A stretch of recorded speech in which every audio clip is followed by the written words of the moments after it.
I half charged it last night because they put the charger on that side and I can't get it near the charger where I plug in my truck. So I had to charge off 110 volts. So all night, starting at about 8 p.m. till today, I think I unplugged it at 9:30. That was 55% of the battery got filled. So wow. So this car must weigh 10,000 pounds.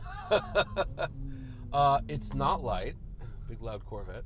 Yeah, I would say this car's probably in the 700 pound range, something like that. But you know, an all electric one would weigh 5,800 pounds. So you know, yeah, I picked this. Well, this one's really cool. It's got this nice kind of champagne color, and then I hope you can see this, but like the most insane green I've ever seen in a Mercedes. It's like Wimbledon green. Yeah, yes, or tennis or club. Buckinghamshire green, I think you call it. It's like one shade darker than British racing green, but leather, full leather, and really nice full leather back seat. It's a vibe in here. Yeah, this is Mercedes. They were very excited for me to get this car. They custom ordered this car, and this is one very famously, if you can imagine the inverse of this, a green S-Class with brown leather. Yeah, was very famously ordered a decade ago by Mercedes North American PR, and I think it still has not been sold. It just bounces from dealership to dealership. I wouldn't mind a green S-Class. It's one of the many reasons I got this car. You had an S-Class. I did. Like when you turned 60, you bought yourself a present, right? This car makes me feel older instantly. I think my hair just got grayer and my bones got creakier. Right, but you had an S-Class. Yeah. You had a red S-Class. Okay. Burgundy. Like a burgundy. Yeah, it was like, they actually called it, I think, ruby black. Mm. But yes. And it had the interior was famously called nut brown. Nut brown. Yes. All right. Yes. All right. Sounds better in German. Yes. Koblitz made infinite fun of that name. I think he called that car Nut Brown. Yeah. But it was beautiful. Yeah. Yeah. And I felt like a retired orthodontist driving around in it. Yes, and you looked like one. You looked like one. Yeah. Yeah. It was a very un-you car, suddenly. The truth is I bought it because I wanted to drive my father around. It was essentially a limousine. Oh, right. Yeah, so I didn't have a car like that at the time. I had SUVs, especially if you're driving someone around who can't get into a tall SUV. Right. It was a wonderful car for that purpose, and I still to this day think this, like we've talked about, what is it, Bentleys, Mulsans, things like that. I think these cars are built for a backseat. In fact, I thought about just getting in the back. We can do that later. Actually, maybe we'll both have to do that later after we've had 15 sandwiches. Yeah. But I think they screwed up with this generation. They pulled a BMW i, and here's what I mean. When the i3 and the i8 came out, that was a huge budget, billions of dollars. Where'd that budget come from? They took some of that away from the M Division cars. And so famously, like the F10 specifically, so 2 generations ago, M5, wasn't that great. Just wasn't. What they did with this S-Class, this generation, was they did the S-Class and then they made the EQS. So they made the full-size electric vehicle. And so that means they had to engineer a whole new platform, kind of like what BMW did with i. And billions of dollars went to that. So you took your tip of your spear. The S-Class is like, this is the heart of Mercedes. You say the E-Class is maybe the soul. When you say, hey, Mercedes, it wants you to help, but you can cancel. Mercedes-Benz S580e is often celebrated. What that allowed to happen was BMW, with the new 7 Series, it's both gas, plug-in hybrid, and electric. One platform, right? You can get whatever you want. Okay. And it's stronger. The first time, I'm doing this 20 years, first time in my professional career I can legitimately, no qualm, say the BMW 7 Series is a finer automobile than the Mercedes-Benz S-Class. I've heard you say this. Yeah. Another hot take. I don't even think it's that hot. I think Mercedes is well aware. BMW also agrees. I'm sure they do. But I remember when the generation before this came out and it had that insane interior with like the string of pearls air vents. I went to Germany and saw it, and then I got back in town, went to a BMW event. It was actually the i8 launch, and I asked the BMW guy, I said, have your engineers and designers, have they seen the new S-Class? He goes, yeah.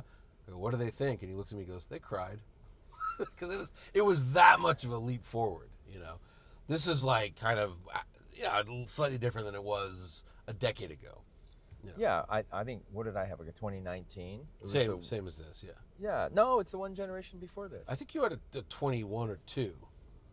I'm going to say. I think it was the same as this. I didn't have this big screen. Okay. Maybe you had the last gen. Okay. It was the last gen, yeah. Okay. Yeah, this is, I can't get into this. Oh, where do you experience it? Just turned off, but it's somehow. Oh, there it is. The 3D right here is really trippy. It trips a lot of people. Oh, wow. Yeah. I can sort of see it from here. Yeah.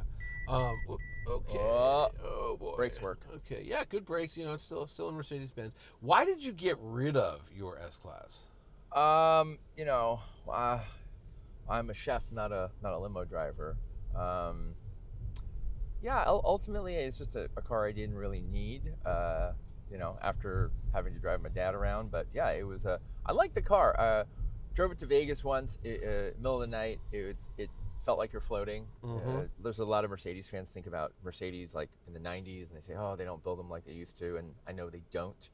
Philosophically, they don't build the cars the same way. It's not way less metal on it, and yeah, the S-Class felt to me like a heritage Mercedes. Obviously full of tech, but the heft, the feeling of power and like you're the king of the road. All of that, I think the S-Class still embodies. I don't think this is like, yes, it's a modern Mercedes, but it feels regal. Yeah, it's funny. It feels super regal on the inside. On the outside, it doesn't look all that regal. No.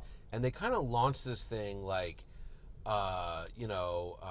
when they're designing it, I should say, when like the 1%, anti-1% movement was happening, and kind of like in their mind for a second, like, oh, we don't want to like flash our wealth. So it's a real conservative looking on the outside. Apparently, the next S-Class coming is the opposite. It's gonna look like a Rolls Royce, like really? Bling, because now Kardashian wealth is like the hot thing. I think this is like quietly luxurious. This is a car. I don't know if I'm going to say this. I don't like. I mean, it's cool. We've been running in pure electric.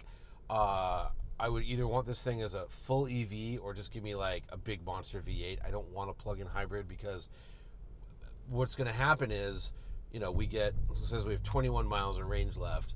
Yeah, there won't be any chargers anywhere near where we're going, so we'll have a dead battery. Then we're lugging around a dead battery. Yeah. So I think it's stupid. But this would be a car I would love to have, because it's not flashing on the outside. Like we just did a 700-mile road trip. We went to Modesto, as you do, to see Weird Al. Yeah, well, in Modesto.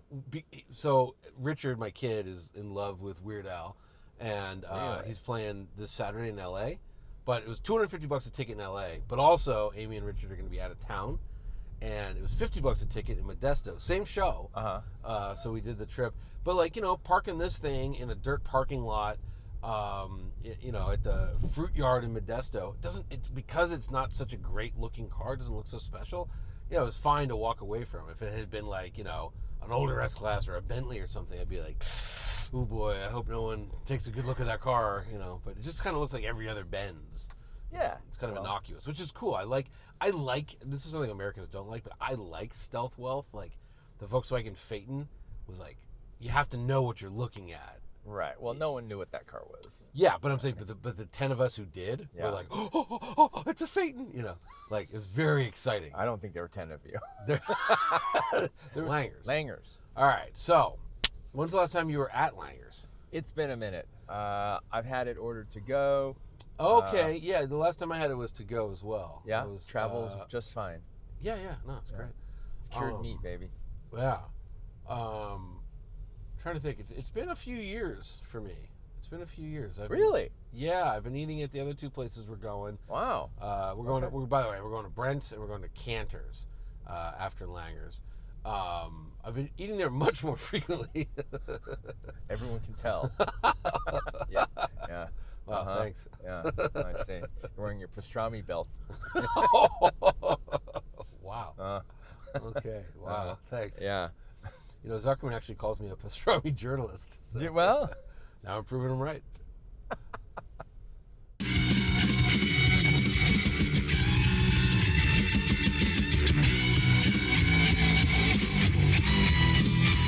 Driving with Jonny. So apparently Langers opened in 1947. here, but when it was only 12 seats. Right. And then obviously the restaurant's expanded over the years. But I think one of the themes is how old these restaurants are that serve this kind of food. Says that this is timeless. Langers and Canters are time capsules for sure.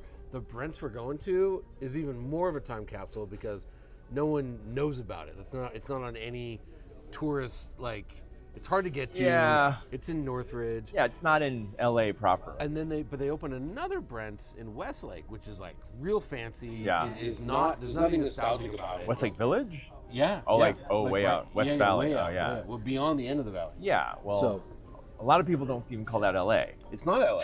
I grew up there. It's Like definitely not Deep LA. Valley. It's beyond the end of the valley. Yeah. The valley ends at Mulholland Drive. The one in Northridge, and it's on Parthenia, but it's also like 20 minutes from any freeway.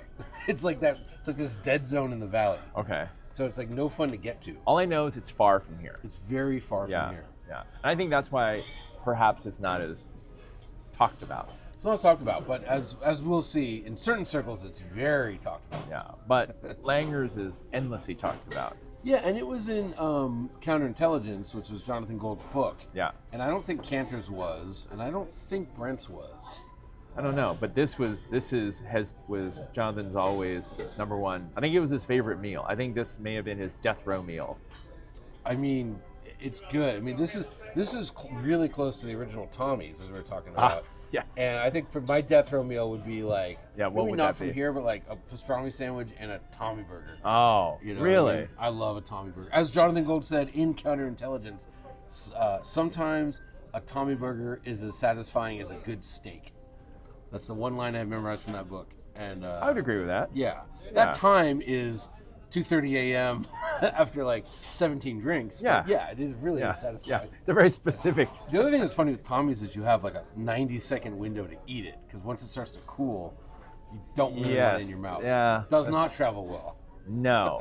Yeah. Yeah. It's true. Yeah. Yeah. You got to get it. You have to eat it there. In fact, you don't even really. Tommy's, I think, is better standing up than sitting down. You don't want to be seated. Yeah. You don't have time to find. There's no seating there. There's anyway. no seating, There's no yeah. seating. It's perfect. Yeah. So. And then typically pastrami is crusted with things like black pepper and spices, right? It gives it kind of that bark. Is there, Almost like- besides black pepper, is there a signature spice? Like juniper or anything I think like everyone has their own Okay. variation, and that's kind of where each restaurant has their own recipe. But it's it starts off with that cut, and then they go from there. The spicing is all like barbecue, like the family secret. that? Got it. No one will tell you exactly. Got But it. black pepper is very commonly used. It's a flavor associated to pastrami. So we are doing pastrami. Yeah. And one of the reasons we're doing pastrami and not corned beef. Yeah. I mean, many reasons, but one is the number 19 is a pastrami Yeah. sandwich. Yeah. I do love corned beef. I always go back and forth. Like it's hard for me to leave a deli without eating corned beef. Oh, here we go. Ah, okay. All right, let's give me half. Nice. Boom. All right. We should start with the. Oh, that's really good. Now, did you do mustard or no mustard? I will mustard. I will too. Did you do spicy or regular? I like both. I like both. Yeah. All right. Okay. Maybe we can be friends after all. No, let's not push it. No. Let's just Okay. see. All right. Let's just Okay. see. It's the first thing you notice about Langer's. Thick. hand cut. Yeah. Yeah. This is a human hand cut. Texture of hand cut makes the sandwich look more like almost like homemade. Right. It has that like Yeah. chunkiness to it. It's also not like piled high. Like you Yeah. think of a lot of delis, like you think of the sandwiches exploding, and you think of the rye bread being too small. With this, like the rye bread totally contains it. And when you cut it by hand, you can't really stack it like you did with a thin cut. Right. All right. I'm going in. All right. I don't really have any notes. I think it tastes like you just want another bite. It's really good. My only critique would be the bread. Bread seems a little too thick cut, and it's a little too soft. I'd like it maybe like a little more toasted. They do use the old school rebake where they bake it twice. Yeah. Yeah. It's pretty soft for when I think of a sandwich, but it's freaking delicious. All right, I'm gonna get a little mustard here. Yeah. Hold on. Now it's not like the mustard cuts through anything; it just kind of like adds to the flavor. Because it's still so like. I mean, I don't know how to describe it other than like pastrami. It tastes like pastrami. Mustard, I think, on a sandwich like this, I don't even look at this as like a condiment. I think Essential. it's like a balancer. Yeah, it's not like it covers anything. Yeah. No. But you know, a lot of people say, "Oh, you add that to cut this," but you still get full blast pastrami flavor. Yeah. Which is tangy and smoky, but not sweet in any way. It's very like more on the pickled side of things, more spicy than, you know. It's not. We say tangy and people think of like barbecue sauce. Which, Yeah. it always has like a real sweet base. There's nothing sweet here. No. I think of mustard on a pastrami sandwich the same way I think of wasabi on sushi. Which is, I think they go hand in hand and they're almost necessary. Like the wasabi kind of enhances the fish. It brings out the flavor other than masking it. yeah, it's delicious. It's delicious. Very good. All right, number 19. So on to the 19. So 19. What's on this? Coleslaw, Swiss cheese, Russian dressing. Many call this the platonic ideal of pastrami sandwiches. Probably the most popular item on the menu here. Oh, without question. In fact, I don't think I've had anything but a number 19 the last like 10 times I've been here. All right, going in. All right. Okay, I need one more bite. that's damn good.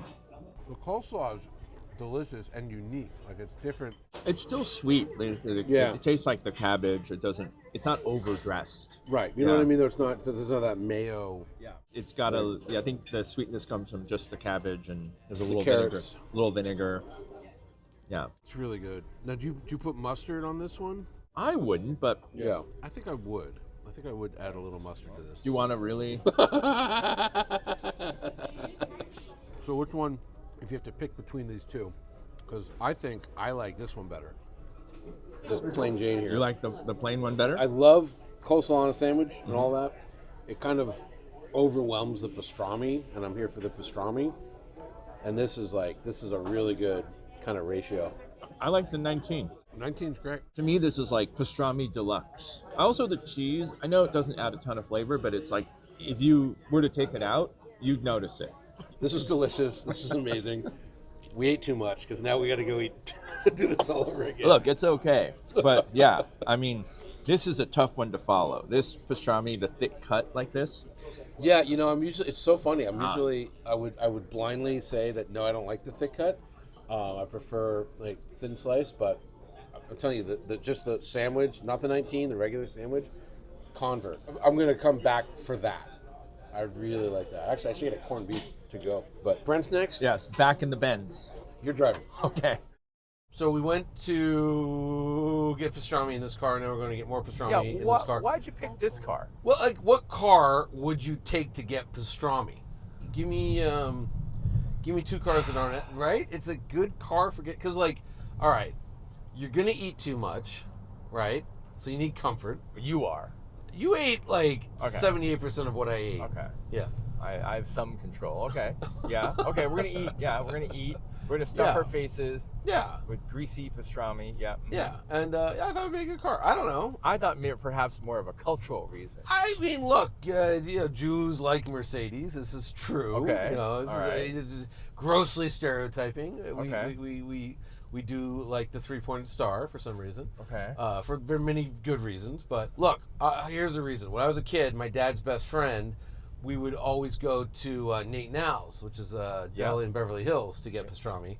And he was a Jewish guy. He was a surgeon, eye surgeon. Okay. And he drove an S-Class. And so we get there a little early because they were coming up from Orange County. We lived in TO. We'd get there first. And we were waiting for the blue 560S to show up. So I was always waiting on the S-Class. So maybe that was why. I don't know. It seems like it was a great car. Is it a good car for getting pastrami? Yeah, it's fine. Well, I think it's a good car for traveling quite a ways to get pastrami. Well, I mean, if you think about, if you told most Angelinos where we're headed right now, by the way, we're looking at like soul-crushing gridlock on the 405. This is a great car for that. In fact, I'll turn on a seat massage for you. I think Okay. you'll feel maybe a little bit better. I've been enjoying the active bolsters. They're I feel it. Yeah. Okay, something just went up my butt. Yes. Okay. Is that better? Oh, wait. It feels like a light shiatsu. It feels like, oh yeah. I could feel do a really weird one. You want deep waves? I don't like this one, but I'll turn it on for you. Oh no, I don't like that. I don't like that. Yeah. it's That not good. feels like you put a quarter in there and started vibrating. Yeah. Yeah. It's deep though. Yeah. Yeah. Much better. Yeah. I don't need those parts vibrating. Yeah, exactly. The- Exactly. it's the- Well, I do, just not, called not the- in present company. It's called taint jiggling mode. Oh, Yeah, yes, we don't yes, need yes. that. Turn that off. But yeah, I don't know. I thought it'd be a good car to get pastrami in. Sorry, I mean, do you like it? How you're driving it? What's it like to drive? What's the experience? Yeah, it's an S class. This 3D thing, I hate this map on the dash. It looks like I'm looking through a snow globe. Okay, I think I could turn that off for It's you. super weird. I choose not to. I want you to suffer. But I, I could feel turn it like off. I'm looking through like Coke bottle thick glasses that aren't mine. Right. It's an odd visual. I don't think it helps. Now, did you notice only about a mile ago the engine finally kicked on when the battery ran out? Yeah. Did you notice that? I feel, yeah, it feels kind of more normal now. It was, I think with some of these, I've tried some of these plug-in hybrids. Yeah, yeah. And sometimes when you're driving them in kind of like mixed traffic, I feel like the car can't decide. Is it in this mode, Yes, that mode? I hate that. This car, there might be a way to play with the mode. What it does, though, what I kind of like is it just stays electric until it isn't.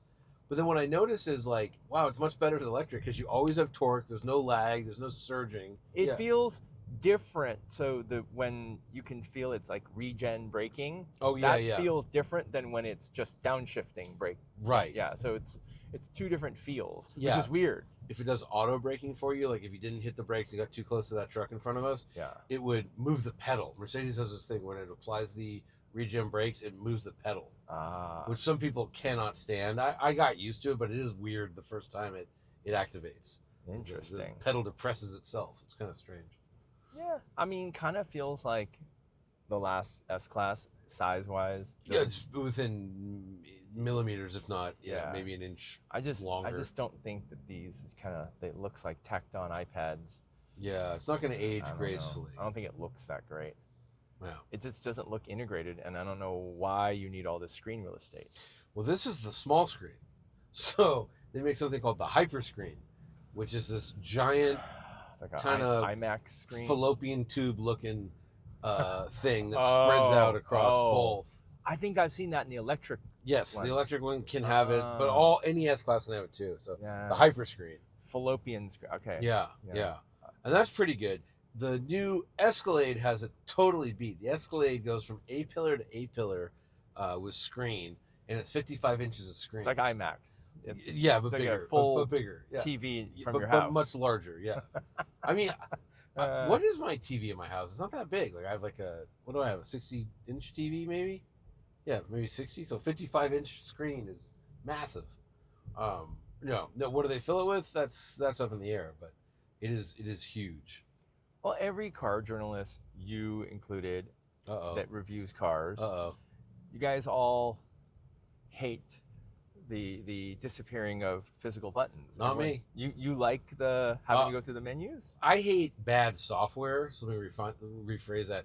Like, and I know I'm on their payroll, but Rivian, for instance, the software is programmed well, so I don't miss the missing buttons at all. In fact, great, because the real reason is it's hard to explain to people, but like the functionality can change. If you have a hardwired button, Yes. it can never change for the Right. whole life of the car. Right. That's all it can do. But like, Sure. so if you add a new feature, it has to show up as software. Yeah. That's the advantage of a screen. Yeah, I So, get it. I get yeah. it. But So- see, I still miss my BlackBerry. Do you Yeah. really? Why? I mean, Do you type like better on a yeah, BlackBerry? I do. Yeah, but there's Huh. there's like if that button is whatever it is, why does that button need to change to something else? Well, because this is the automatic parking button, right? So you could, it could get more functionality, and you know what I mean. So this button could activate a different screen or something like that. Okay. But just like you're just locked in for the life of the car. It's never going to change. Whereas with good software-defined vehicles, as the new features come online, then the functionality grows. But you still haven't answered the fundamental question, which is this a good car to get pastrami in? It's a good car. It's definitely a good car. I don't know if it's purpose built for the pastrami run. I mean, But in some look, I neighborhoods- could think of worse cars. Look, it's really comfortable, and you're right. After we eat a big meal, you're gonna you're gonna need some comfort. You need some good AC on a hot day like today. And AC's good. You got Yeah. your seat cooler on? Yeah, you got it on. Good. yeah, I got it on. So What I might do is I like might it. roll over on my stomach and let that get massaged. okay. You know what I mean? All Pack right, the food in I there. don't. Can you do that when I'm not in the car? No, you have to be driving. I'll go in the back seat. Yeah, that back seat looks fantastic. Yeah. But again, this interior really just screams bowling shoe to me. Why? Yeah. Why? I don't know. It's just the stitching and You don't like that? these stripes. It's like semi-yacht. I mean, I've seen this before in Mercedes. Sure. Yeah, but this color on being on the inside is odd. You don't like it? It's not that I don't like it.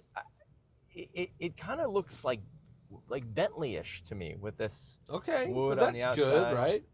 You want your S-Class to, because like technically speaking, a Bentley Flying Spur would be a step up. Like instead of being a $178,000 car or whatever it was, it would be a $278,000 car, if not more. Yeah. So that's good if you're getting Bentley vibes. So this is cheap. Less expensive than a Bentley. It feels kind of like all these stripes and looks kind of Mulsanne-ish sort of.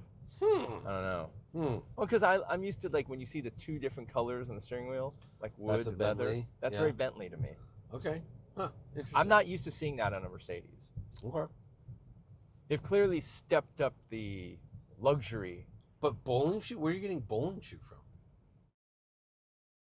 Okay, so when I was a kid, I grew up in Thousand Oaks, which is about Very close. 30 miles that way. Yes. All right, so Brent's was this mythical place, right?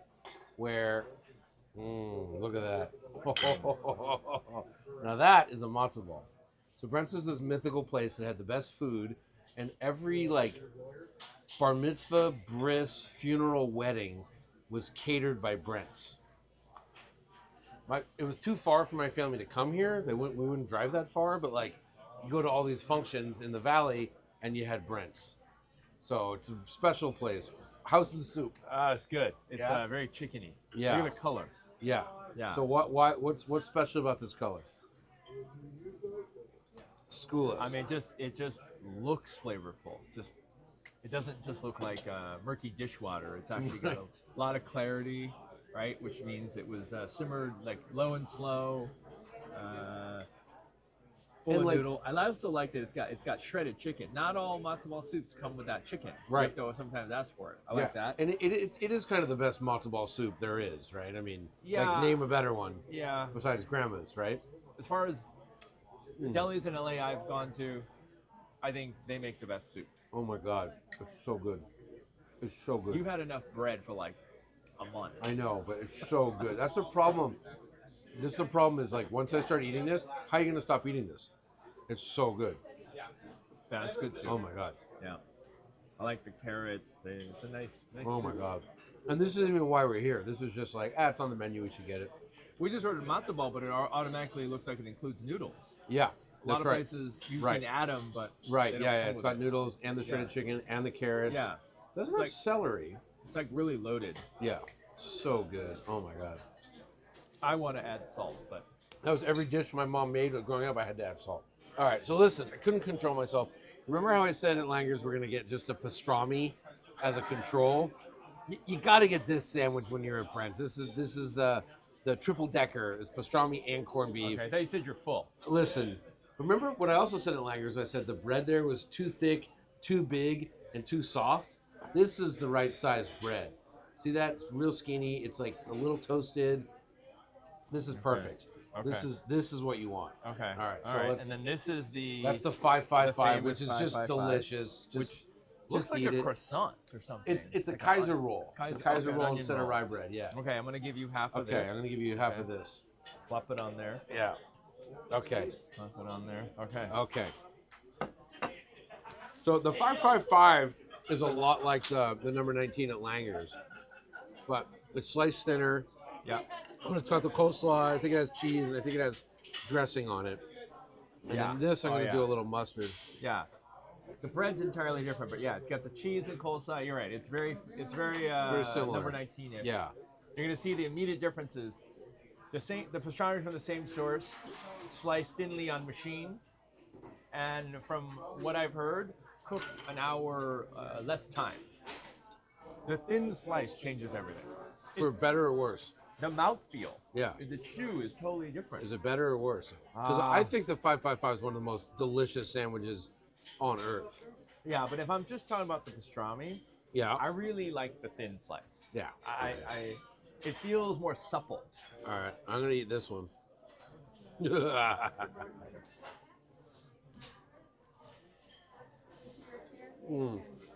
I don't use the word supple a lot, but that thin slice, when it kind of wads up like that, like thin sliced roast beef, right? It gives like the meat a supple texture. Oh my God. I mean, as much as I enjoyed that plain pastrami at Langer's, like, it's not fair, but the corned beef and the pastrami. Oh, dude. Okay. What a knockout sandwich. This sandwich should be called the 10-10-10 because it's straight tens across. Everything about it, the bread, the flavor, the onion from the bread. See, I can't believe you never had the 555 before. I've never had this. It's so good, right? I didn't even know this existed. That's the trouble with Brent. Everyone knows Langer's, everyone knows Canter's. Yeah. This is we'll see when we get to Canter's. I think this is a better sandwich. Again, I love this. I like this better, but I love this. It's so good. When you slice something thinly versus thickly, you're creating more surface area, right?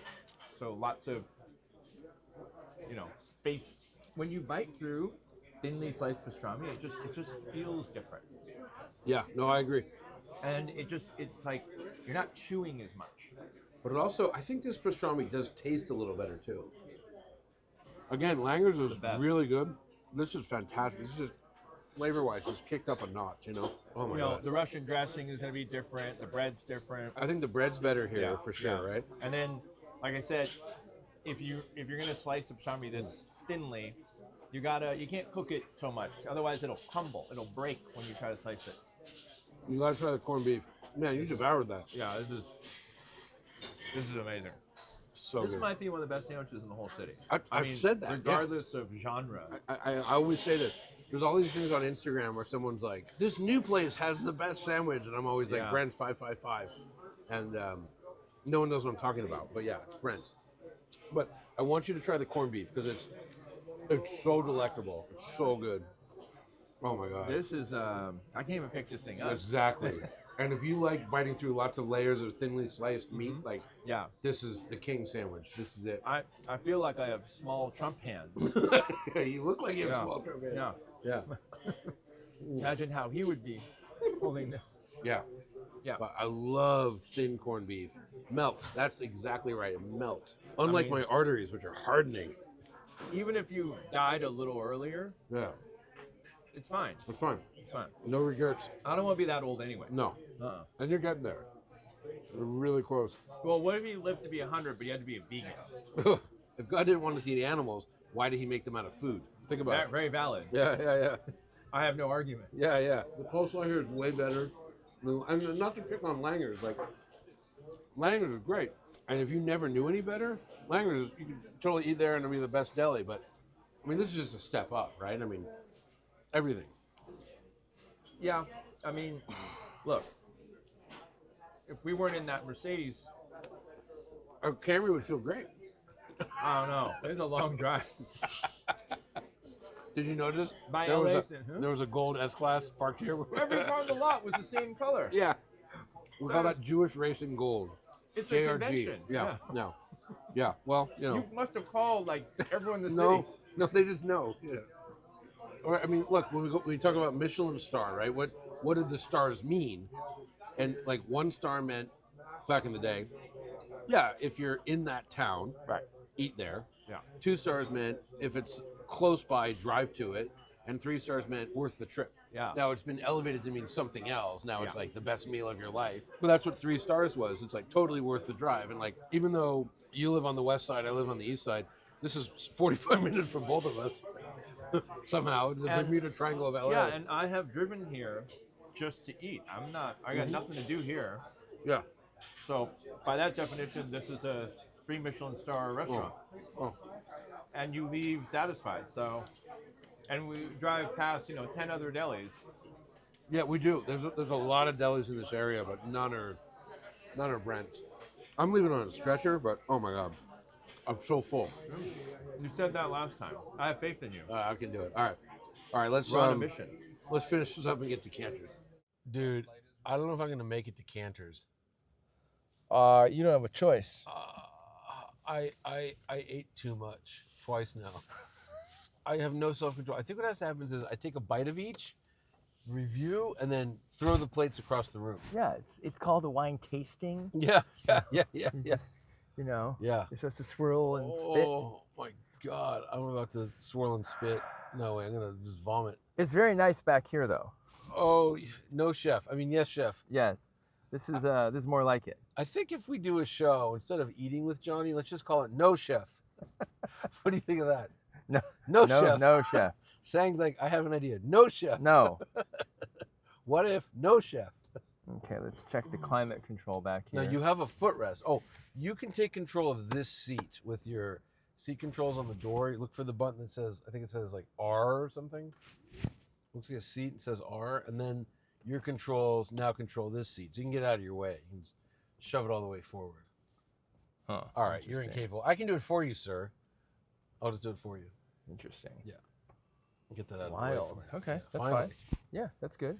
And then you have a footrest back there. No, it's fine. I don't need a footrest. No, you should use the footrest. Okay, so far, you've been to 2 legendary LA spots. One's famous and legendary. One is just for those in the know.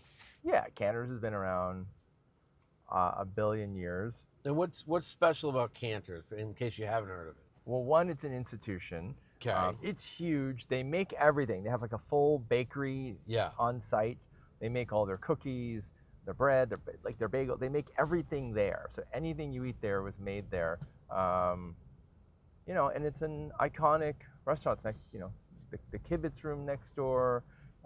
It's always open 24 hours. So the Kibitz room was always famous because, back in the day, Charles Bukowski and Anthony Kiedis might be there on the same night. And it was like I don't know, what do you call it, like a bar, grab a late night snack type of place that was 24 hours in a city where famously almost nothing is 24 hours. Yeah, I think Canter's is the deli that is the most, I would say, in quotes, Hollywood.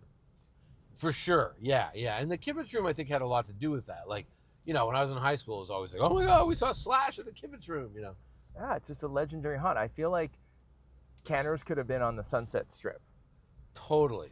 I kind of equate it to some of those legendary haunts. But yeah, I mean, the Canter's is kind of rock and roll. After shows at the Hollywood Bowl or after shows at the Roxy or any of those, a lot of people ended up there. Let me ask you this: I know what a pain in the butt 24-hour restaurants are from a chef perspective.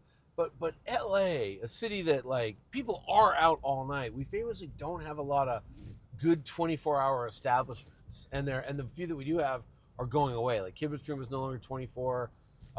Pantry closed down. What's so hard about a 24-hour restaurant in LA as opposed to New York? LA is big, but it's not particularly dense. Yeah. Funny enough, the most densely populated neighborhood in all of Los Angeles County is Koreatown, right? Which incidentally has the most number of 24-hour open businesses. Right. So I think in order to have something successfully open 24 hours, you need kind of residential density, and LA is too much of a sprawl. Got it. It's wide, but not deep. We don't have on any given block in LA. It's low population density. Yeah, so... And then what is so hard, I've heard this from a lot of people, but what's so hard about running a 24-hour restaurant? Okay, well, I mean, it can never close. I mean, you can never turn anything off. Right, right. How do you clean it? Right, I don't know, how? I've never had a 24-hour restaurant, but I can only imagine that, you can never stop to do anything. There's no break. It'd be really tough. I don't know how a 24-hour business operates, actually. Yeah. I don't know if I could do it.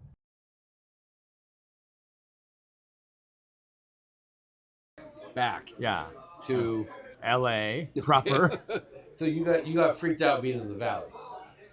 Well, look, I didn't have my passport. I didn't know, Right. you know. Right. I've spent a lot of time at Canter's over the years. I've been coming here probably since I was like, I don't know, born. Maybe, Yeah, you I know? grew up in this room. My semi-Jewish upbringing. Right. So this is funny because you were born in Seoul, Korea, but your grandmother is Jewish. Was Jewish. Yes, my adoptive grandmother. Adoptive grandmother. Whom I met in kindergarten. Right. Right. And she had granddaughters in my kindergarten class. Found out that I had no living grandparents, so declared herself. She said she's gonna be Your my grandmother. Bobby, right? Yeah. Yeah. And she lived very close by, and we were here all the time. What did you eat as a kid here? Has it changed? Soup, blintzes, knishes, oh, the whole thing. I grew up like a Jewish kid. Because I would come. It was corned beef, pastrami, tongue. My dad was huge into tongue. My dad was funny. When I was a kid, I ate a lot of tongue, liver and onions. He loved liver and onions. Oy. Not as a kid. And sardines. So he liked food like that. It's not, but it's not really kid food. I thought it was. Okay, I did. And then he would get pastrami, or he liked corned beef a little better than pastrami. He really liked smoked meat because he's from Montreal. Yeah. Cannot get that in LA. It does not exist. And Well, it's just a type of pastrami, really. Yeah, no, it's different. But Right, another great feature of Canter's is not only the sandwiches, but they have a whole bakery inside. They have a whole bakery upstairs, and when you walk in, we go by that huge bakery case.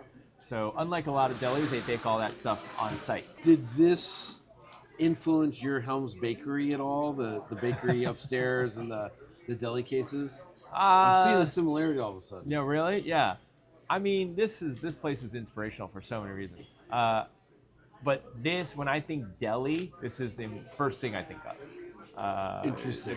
This is kind of like Yeah. Because the first deli I set foot into.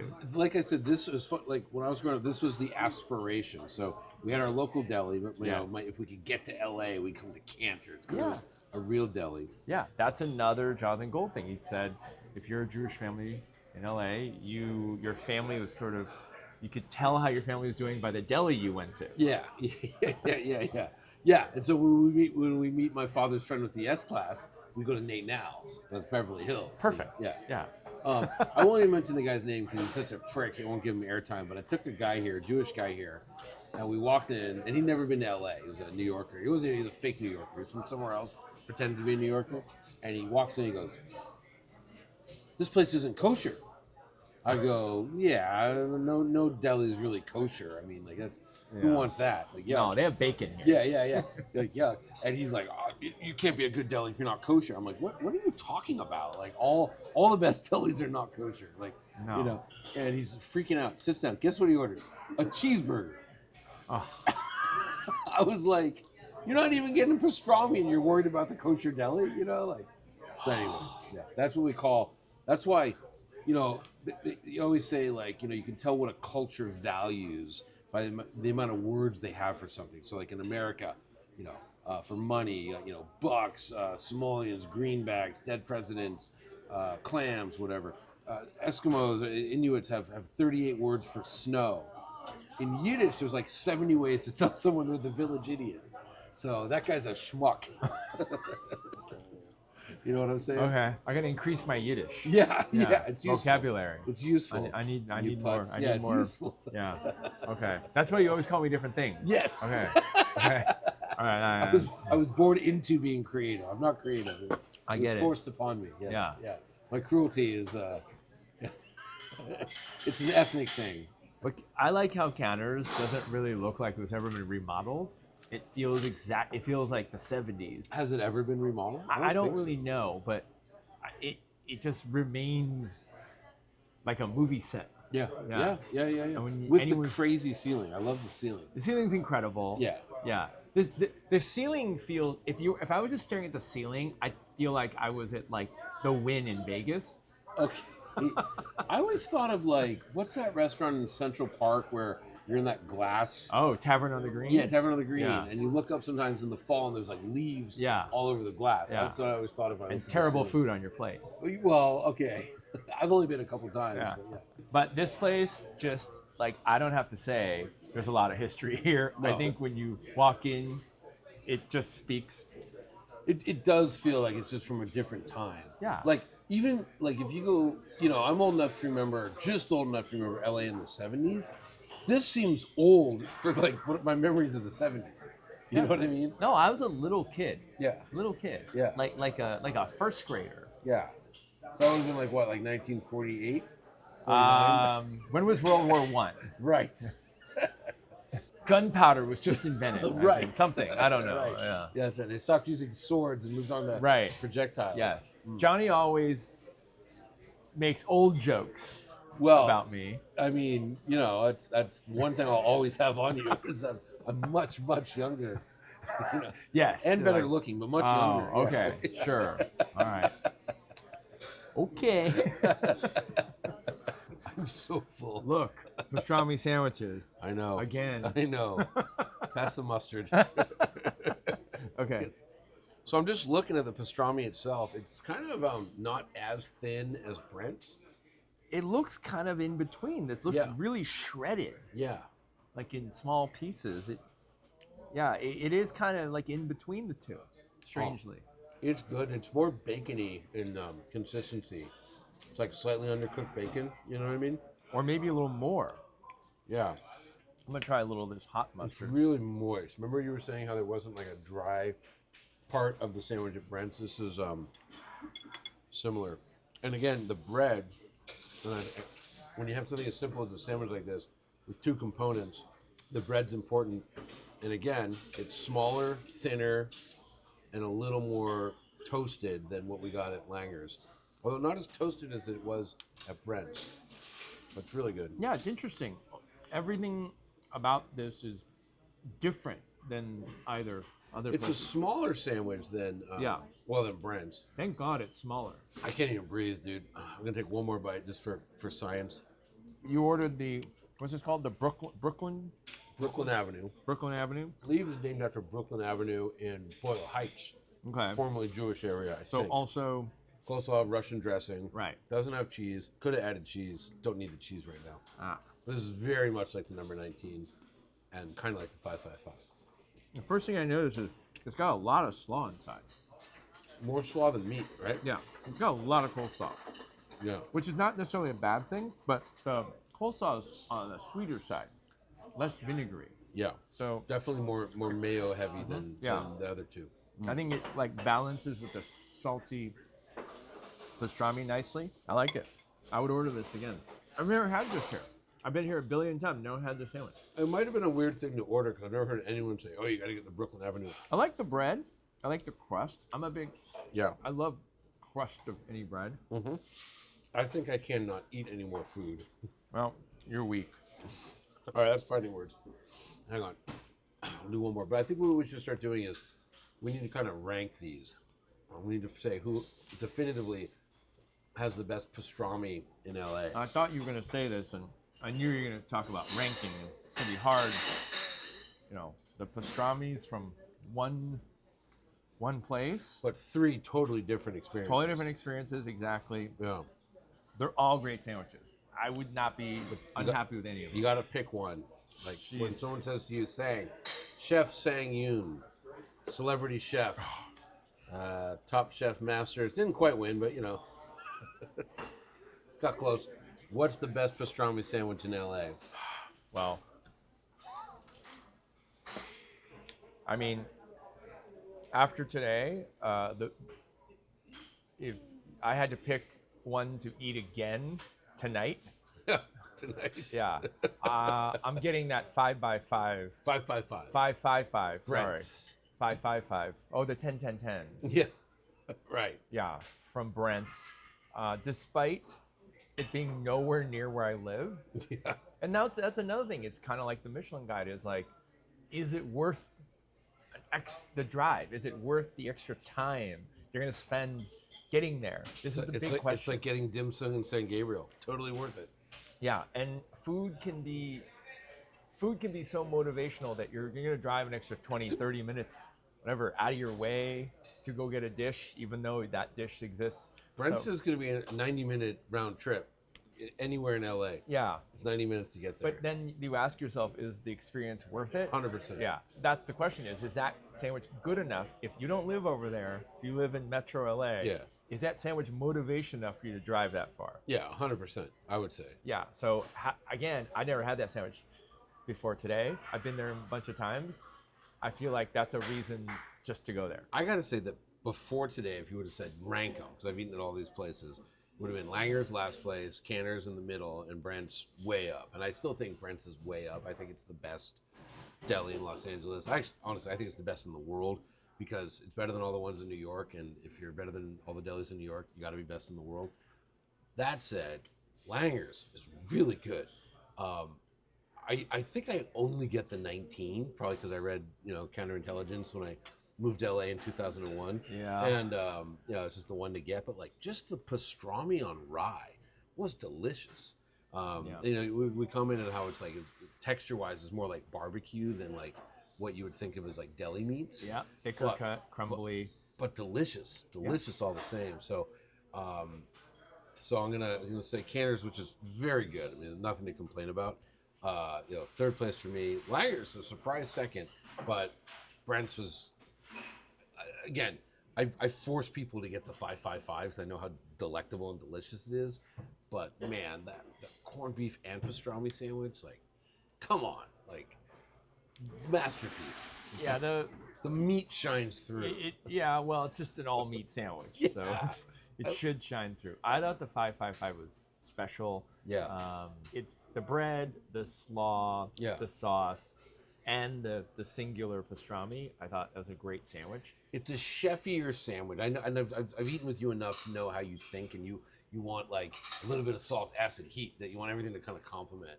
Whereas I'm just excited about it was a pile of meat this big and delicious. Yes, you're easy to impress. Just give me meat. I'm not that easy to impress. Whereas I want balance and nuance. Oh, no. I hate balance. Whatever. Yeah. Okay. All right, all right. You just give me more meat. right. Yeah. All right. Yeah. That was an excellent sandwich. I think the Langer sandwich, it's if you're a fan of that shape of pastrami, the cut thick like that, then it's fantastic. It's got great flavor. Right. I mean, it can't be Because Katz's does it that way, if I remember correctly. Katz's a lot in of New York, delis they do hand that slice. hand slice. Yeah. So it's not like It's not weird. no, Yeah. it's not Yeah. strange. It's common to do that, but again, you have to really want that. Yeah. I think the thin slice just has an advantage of texture, just because you can kind of eat it a little bit at a time, or you can just push it together, and it's just I don't know. I like that kind of cushiony feel from the thin slice. So for me, Brent's was the best one. Yeah. This is also a great sandwich, sliced thinly. You're right, it doesn't taste exactly like either. For me, I'm gonna have to put this at number 2. Over Langer's. Over Langer's. Wow. Yeah. Okay. And it's not because there's anything wrong with Langer's. It's just my personal preference is I just don't like the pastrami cut like that. Got it. Yeah. Okay. It's the same pastrami as this. Yeah. So there's I like no them knock both. on the product. I guess that's the difference. I like them both. I just think that this isn't as thin as it could be because we saw Brent's was super thin. Yeah. I think it just makes it more succulent. There's something about that. Juicier the thinner you slice it. Yeah. And also, I grew up in this restaurant. So to me, I've had this. I also grew up in this restaurant. Well, Yeah, whatever. I'm older than you, so I've been By here a more. lot. Yeah, and I've been here a lot, that's true. way more. Yeah. I was here earlier. I was here before Probably. you were born. Yes. Maybe. I don't know. You Could have you been. could have been. I don't know. If you were here when you were 5, yes. I was working here before you were born. All right. No, On this that is a note- great sandwich. Yeah, it's a very good sandwich. On that note, what have we learned? LA's got pretty good pastrami. We've learned the S class. If you're gonna go pastrami tasting, can't even talk. I'm so full. S class. That's a good way to do it. We've learned Sang is for a senior citizen, he looks pretty good, pretty mobile. About to break a hip, but And we want to thank you for watching this very special episode of Driving with Jonny. The first, I hope, of many eating with Jonny and Sangs that we're going to make. If you like the video, like it, share it if you would, drop a comment, and we'll catch you next week with a brand new episode of Driving with Jonny.